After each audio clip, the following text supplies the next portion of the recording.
in the existing government. Sisi tuko na GNZ na tunataka yale mahitaji ambayo GNZ wameweka yarekebishwe. Sisi hatutaki kwenda coalition. We don't want dialogue. There is no dialogue. This is not a political issue. Hii ni mambo ya leadership, mismanagement, corruption. Tunataka president atoke kimaso awaeleze wa Kenya zile issues ambazo amepatiwa, atazitackle vipi, atazitackle lini, na yale anaweza kufanya afanye, na yale hawezi aambie wananchi. Hiyo tunataka transparency, hatutaki mambo mengi, no dialogue. Kila kitu is on the table, he knows what to do, let him do it. We don't want dialogue. Thank you. Yeah, let me go on record also to say that Azimio as a coalition, no single party has given notice under Political Parties Act to quit. But individuals belonging to Azimio coalition or who has been nominated or elected under Azimio would wish to join the government, and we want to say that they are free to do so. Those who want to be appointed, they can present themselves, and I believe they will be vetted. We also want to say that, you know, there are issues related to GNC. There are Kenyans who have suffered during the Maandamano time, the Azimio ones and the current Maandamano.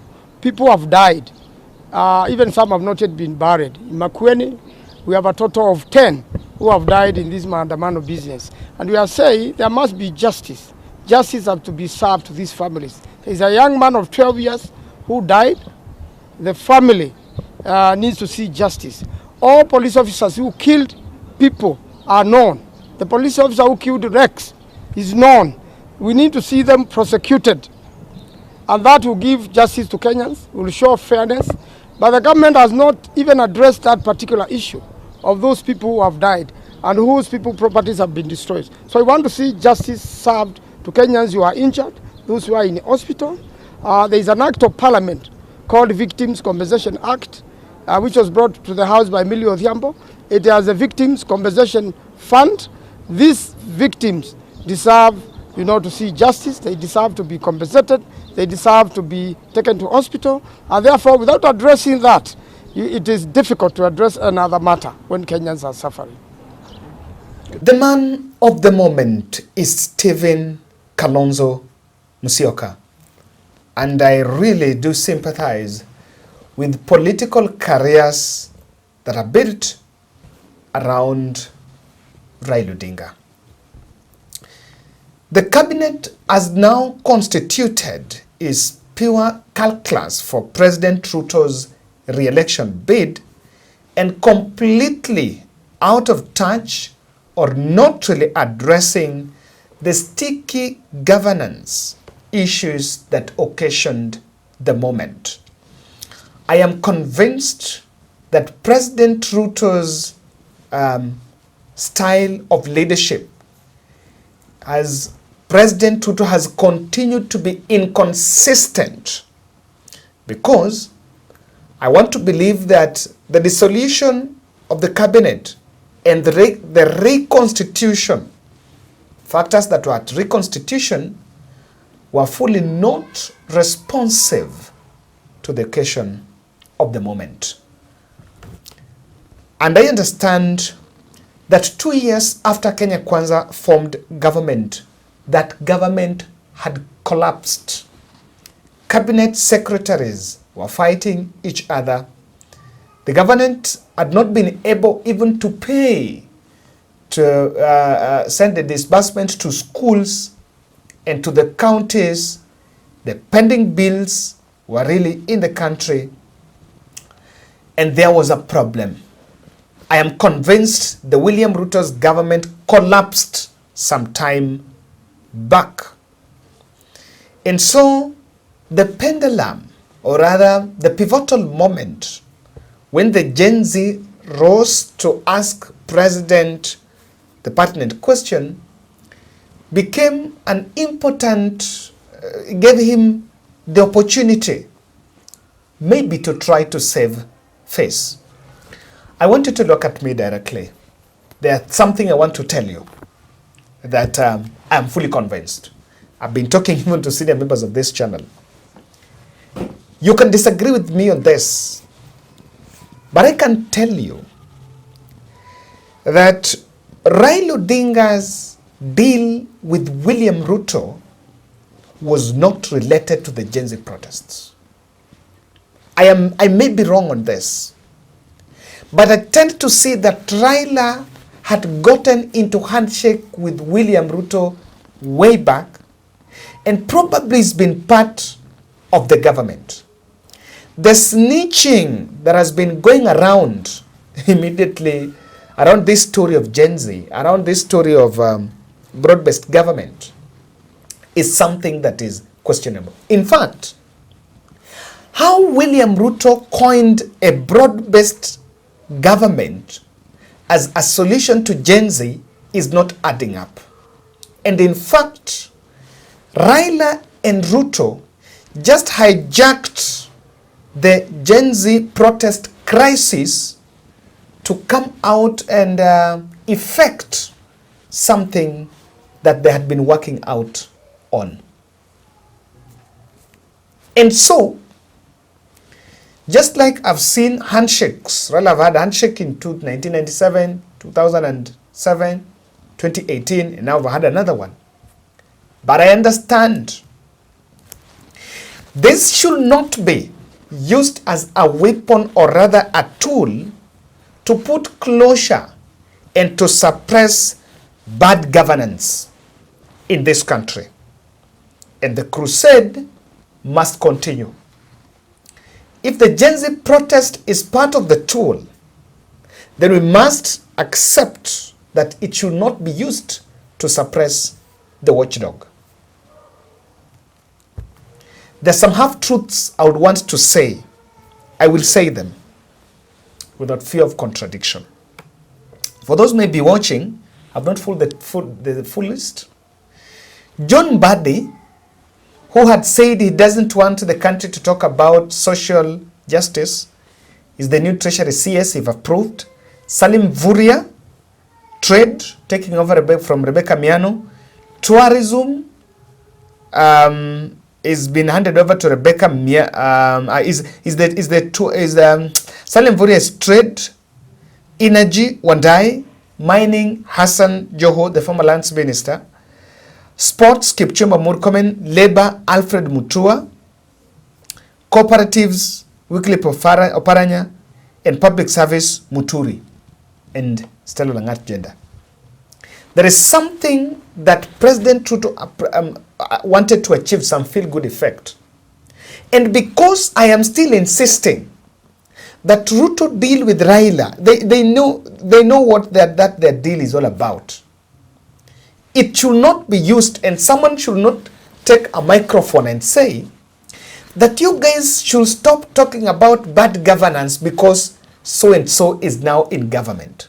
I'm talking about that because of these two videos. I wanted to listen to what these people, the group of celebrities, there was some planned celebration in Homa Bay when Mbadi was named.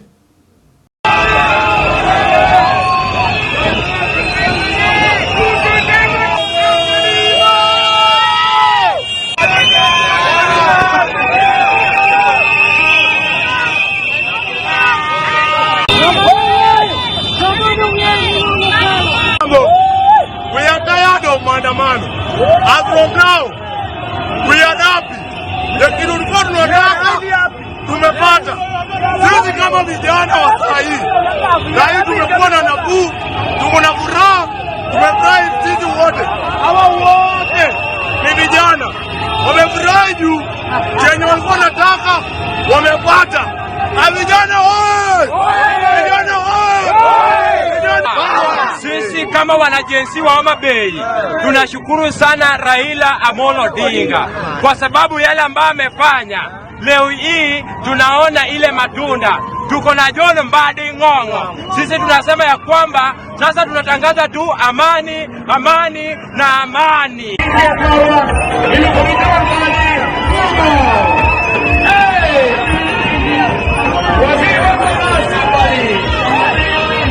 Kampala ke. Wakwero kamano ne President William Ruto kod owadgi Right Honorable Raila Odinga. Kuom gima gitimo nwa kaka joganda mar Homa Bay. Nyaka ne Kenya yudo uhuru. Pok noyudo Minister mar Finance. Kendo koro kawuono wakawo thuolo mar goyo kamano ne Raila Amolo Odinga kuom paro mariek tugo wi yien mar neno ni Kenya nyaka bed Kenya di okane loch omiyowa mar John Mbadi kaka jarit pesa uyie.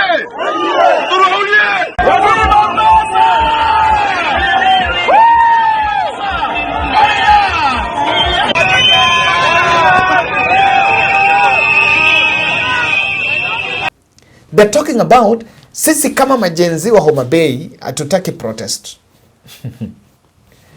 Then in Mombasa, there was also similar celebrations.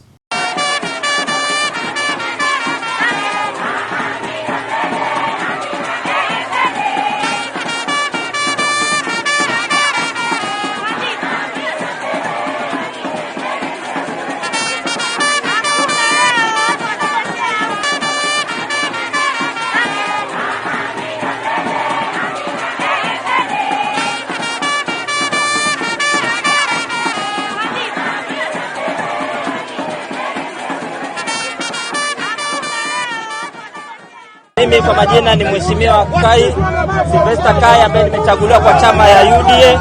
Nataka kuchukua fursa hii kushukuru sana Dr. William Samoei Ruto kwa kuweza kuteua mmoja wetu ambaye ni Ali Hassan Joho, ambaye kwa ukubwa wa Pwani tunaamini ya kwamba ametufanyia kazi mzuri.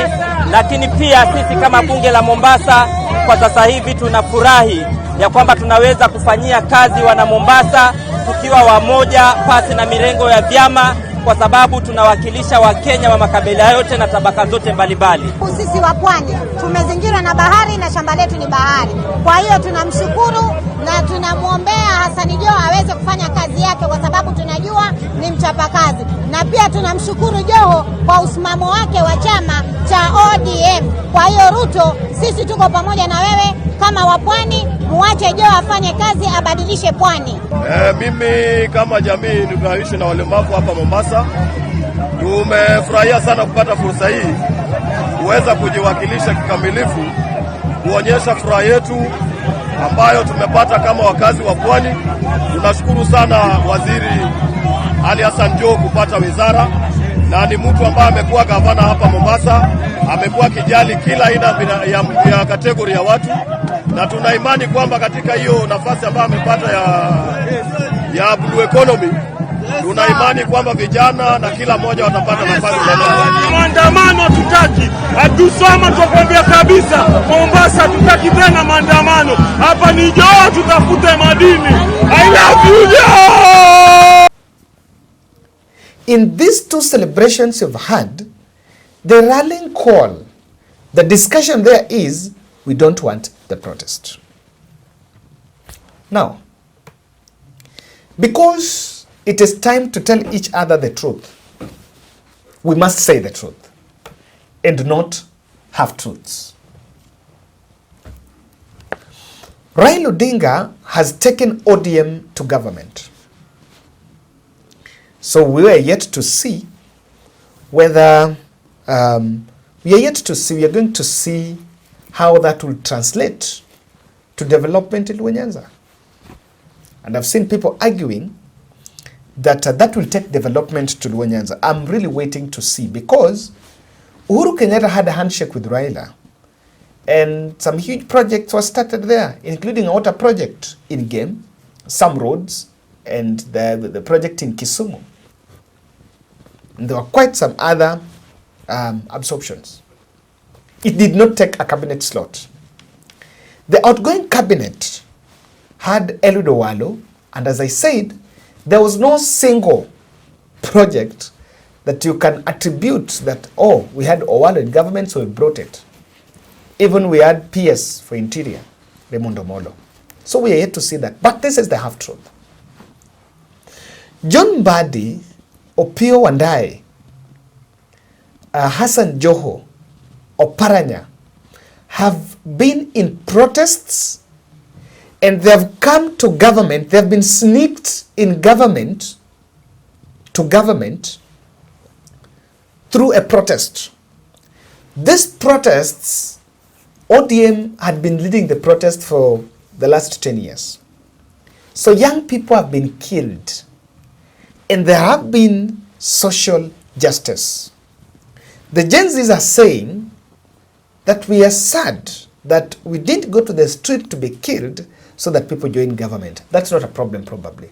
But the ones that are now sitting in cabinet with William Ruto, they must be out, because they've been this other side, to call out social justice, police brutality. Otherwise, we will be right to say it was in pursuit of self-interest. There have been people that have been killed out here. We've left people, we've gone to government with blood in our hands. So I want to see. Remember, this is not going to be the last protest. There will be protests there.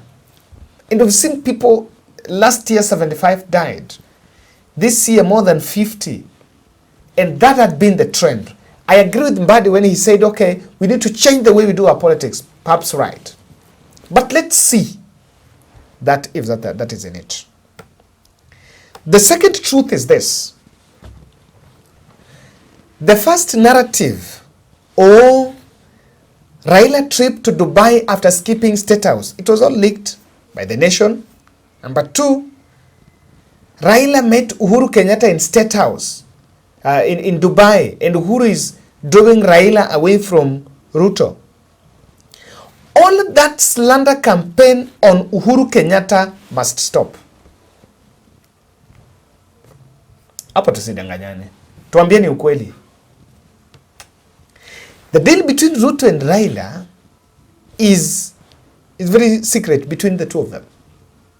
And so the slander on Uhuru Kenyatta must stop. In fact, it is high time that now President Uhuru, President Ruto, and the Raila allies that have been slandering Uhuru Kenyatta must now stop. It did not take, Uhuru Kenyatta did not stop and could not be able to stop them. So all that narrative that had been choreographed by the state machinery with some leaning media was actually a proxy, and it was all the making of the state. The third truth, I said I'm going to speak about half-truths. Her third truth about this deal is here. Raila has yet again thrown Kalonzo under the bus. I know very well that people have argued. There was a story that Kalonzo, and Jeremiah Kioni, and Martha Karua were to be given some cabinet slots. So they allegedly refused. But then I would ask, the President Ruto once said, I need robust opposition. That's number one. Number two, the current political dispensation, William Ruto is very unpopular. And Kalonzo Musyoka, there was a coalition that was to be built around Kalonzo Musyoka for 2027. And so, I started that video by telling you, Kalonzo has been thrown under the bus, just the same way Wetangula and Mudavadi were thrown under the bus. That is the truth. Those are the truths that maybe some analysts won't say. They want to sugarcoat it. There is nothing like sugarcoating. That is the truth. And he has surrendered any political contestation with Ruto in future. Probably understand that Raila is not seeking any seat in future. But that is the truth. Lastly, the other truth. The ODM party that was anchored on social justice, fighting for justice and equity, that crusade has lost its grip. And maybe, I don't think they will regain it. You will understand that parties that have not been surviving on that ground, the Gen Z, there is a perception that Raila Odinga will really struggle, and the ODM party will really struggle to shred, that they took advantage of the Gen Z protest just to sneak their deal. In fact, Ruto just took the Gen Z protest to sneak their deal. But that deal is never in response to the Gen Z protest. It's not in response. And from what I am seeing, the forming of government, the new government that President Ruto has formed, it's in the interest of his re-election. And this is the secret card. The re-election calculus under the wraps. This is the Ruto re-election, Ruto 2027 calculus that probably Raila knows, or maybe some did not. Ruto, the president, understands that his problem with Kenyans is taxation. Now, I understand that Treasury was even supposed to go to Oparanya. Fine. ODM had to take it, the largest share, biggest share, and took that Treasury. I've also seen celebrations as the first Luo to take over that position, to hand that, to be in Treasury, and maybe the first person in Homa Bay and the first Superman. So maybe Bade deserves some congratulations then. But do you understand that Raila and the team will be tasked to defend high taxes, debts, IMF deals, and draconian policies, and this is meant to suppress criticism? I don't know how they're going to wade through it. In fact, it's going to set up some of these cabinet elements with the public. Number two, the succession pressure from the young parliamentarians was actually a big concern to Raila Odinga. And I can see the rise of Sifuna and Babu Owino with aligning with the young population was not sitting well with the political elites. And what Ruto has struggled, or rather is trying to achieve, is to suppress these voices. Remember, Sifuna is under Raila and Babu is under Raila. Sifuna had been the strongest critic of Kenya Kwanza administration, and it will be, in fact, if Ruto said we had a quagmire, now we're going to have a quagmire, because I'm looking at how things will be. You're going to have a quagmire, because there are those, sometimes when it's wrong, it's supposed to be said wrong. So how are they going to defend their cabinet members that have been appointed there, or they are going to oppose them, or they are going to oppose others and support them? Interesting. With appointment after, and someone may help me here, especially ODM diehard members. If there were cabinet slots for ODM party that Raila forwarded the names, and it's Raila who forwarded the names, someone should not say something about Ruto had his independent mind. No, there's nothing like Ruto's independent mind. With minority leader Wandai in it, Raila had the name. So, why was it necessary that even if it has to be ODM, then you take ODM deputy party leader Joho, ODM deputy party leader Oparanya, and the minority leader Wadai? So ODM party is going to lose those three because they have to resign as deputy party leaders for the party. I don't know whether they're going to pick new, and Mbadi, who is the ODM chairperson, actually is the vice chair, probably is the, I don't know, is the chair or the vice chair of the party, one of the longest chairman of ODM party. So that has already brought ODM to its bed. With the new transition within ODM party, I am telling you that it's going to take the fate of ANC to fold up and join UDA. The Luo Nyanza succession has also been bottled by different centers of power. There are MPs and leaders that will converge around CS Wandai under the energy docket. There are also some other cabinet, some other elements that are going to converge around Mbadi, because now watu wanatafuta mchuzi. They're looking for appointments here and there. So that is what is in it, and probably that is the kind of things that William Ruto is looking at. It's going to look into this. But this is not deemed to backfire, because Kenya's focus is on scorecard and not sideshows. And that's why I insist. If someone is picking cabinet, someone is sneaking this around the Gen Z, amidst the Gen Z protest, so that you suppress the governance crusade, then you're getting it wrong. The focus is on the scorecard and your governance. Raila's absence in the 2027 ballot provides a chance for change. And without Raila in it, it will be very interesting to see how Nyanza will twist. I am yet to understand, and that is why this is also not really a guarantee on that 2027 agenda. Ministry scorecard for the ODM MPs as a cabinet that will be poached is of interest. Is William Ruto going to bend and reroute policies, projects to Luo Nyanza? And this cabinet, remember, these cabinet members are not serving their tribes. They're serving the country. That is what is supposed to happen. So how you're going to use that to explain, and I'm waiting for Regadi to go to Nyanza and say that we appointed Bad in Treasury, so and so there, so you guys should support. We're really waiting for that. Ladies and gentlemen, that is my take. I want to take some few minutes and look at your feedback in the comment section. Thank you.